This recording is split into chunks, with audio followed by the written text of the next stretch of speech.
Hello guys, welcome back to my YouTube channel. যোৱাটো ভিডিঅ'ত আপোনালোকে চিকেনৰ ৰেচিপিটো দেখিছিলে তেতিয়া কৈছিলোঁ যে পোলাও ৰেচিপিটো সোনকালে দি আছোঁ তাকে ভাবিলোঁ পোলাও ৰেচিপিটো ভিডিঅ' কৰি থৈছোঁ তাকে ভাবিলোঁ আপোনালোকৰ লগত শ্বেয়াৰ কৰি দিওঁ আজি কেনেকুৱা পাইছে আপোনালোকে কমেণ্ট কৰি জনাব আৰু যদি যোৱা ভিডিঅ'টো নাই চোৱা তেতিয়া মই ডেছক্ৰিপশ্যনত লিংকটো দি দিম তাতে চাই ল'ব পাৰিব ভিডিঅ'টো শেষলৈকে চাব আৰু please like comment share and subscribe কৰি দিব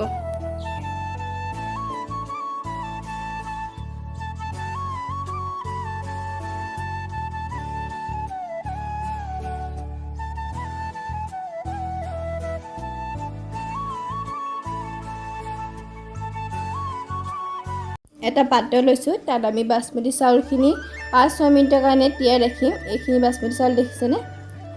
আমি ইয়াত বাসমতি চাউল 2 কেজি লৈছোঁ বনাবলৈ আমাক লাগিব এক কাজু খিচমিচ ঘিউ এইটো হৈছে ইলাচি এইখিনি আমি আজি পোলাও বনাবলৈ ব্যৱহাৰ কৰিম পোলাও বনাবলৈ গাজৰ মটৰো ব্যৱহাৰ কৰিব পাৰিব কিন্তু আমি ব্যৱহাৰ কৰা নাই আজি এফালে খিচমিচ আৰু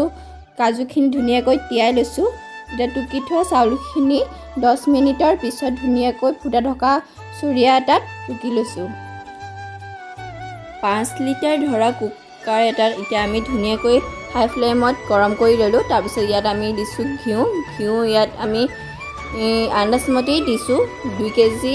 চাউলত কিমান প্ৰয়োজন তাৰ আন্দাজতে আমি ঘিউখিনি দি লৈছোঁ এতিয়া এই ঘিউখিনি অকণমান গৰম হ'বলৈ দিম ঘিউখিনি গৰম হৈ গৈছে এতিয়া আমি ইয়াত ইলাচি আৰু ডালচেনি দি দিছোঁ এইখিনি অকণমান পকা হোৱাৰ পিছতে আমি ইয়াত ড্ৰাই ফ্ৰুটছখিনি দি দিছোঁ আমাৰ আছিলে কাজু আৰু কিচমিচ এইখিনি আমি ধুনীয়াকৈ অকণমান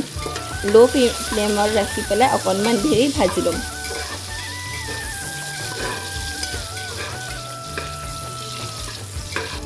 অকণমান ভজা হোৱাৰ পিছতে এতিয়া আমি চাউলখিনি দিম আমি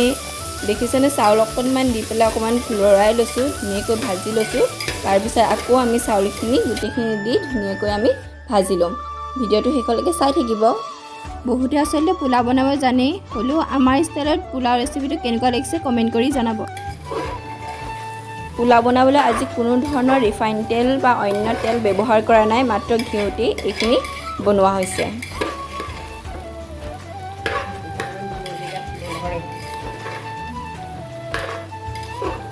অলপ সময় ভালদৰে লৰাই থকাৰ পিছতে ইয়াত আমি দিছোঁ অকণমান নিমখ আৰু লগতে দিম অকণমান চেনি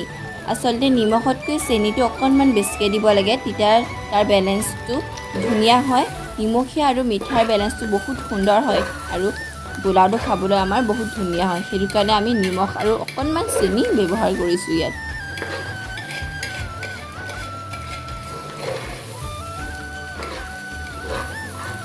অলপ সময় একেৰাহে লৰাই থকাৰ পিছত আমি ইয়াত দি দিম এতিয়া গৰম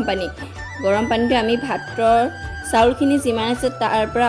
2 আঙুল ওপৰত কৰি আমি পানীখিনি দি দিম দেখিছেনে 2 আঙুলমান হ'ব চাউলৰ পৰা পানীৰ জোখটো তাৰ পৰা এবাৰ লৰাই আমি এইটো ঢাকোন মাৰি হুচেল অহালৈকে আমি দি দিম তাৰপিছতে আমাৰ পোলাও ৰেডি হৈ যাব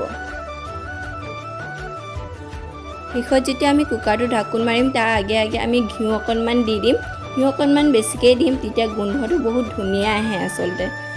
এতিয়া এইখিনি হৈ গ'ল এতিয়া আমি এইখিনি ঢাকোন মাৰি পেলাই হুচেল অহালৈকে থৈ দিম এতিয়া গেছটো হাই ফ্লেম কৰি পেলাই আমি পোলাওখিনি হ'বলৈ দিম আমাৰ পোলাওখিনি বনাই ৰেডি হৈ গৈছে দেখিবলৈ লাগিছেনে কিমান ধুনীয়া লাগিছে আৰু খাবলৈ যে কিমান টেষ্ট আছিলে আমি এইফালে মাংসৰ লগতে পোলাওখিনি খালোঁ আজি আমাৰ পোলাওটো কোনো তেল ব্যৱহাৰ নকৰাকৈ অকল ঘিউতে বনোৱা হৈছে আমাৰ ষ্টাইলৰ পোলাও ৰেচিপিটো কেনেকুৱা পালে আপোনালোকে কমেণ্ট কৰি জনাব আৰু কোনে এনেকৈ বনাই খায় তাকো কমেণ্ট কৰি জনাব ভিডিঅ'টো শেষলৈকে চোৱাৰ বাবে বহুত ধন্যবাদ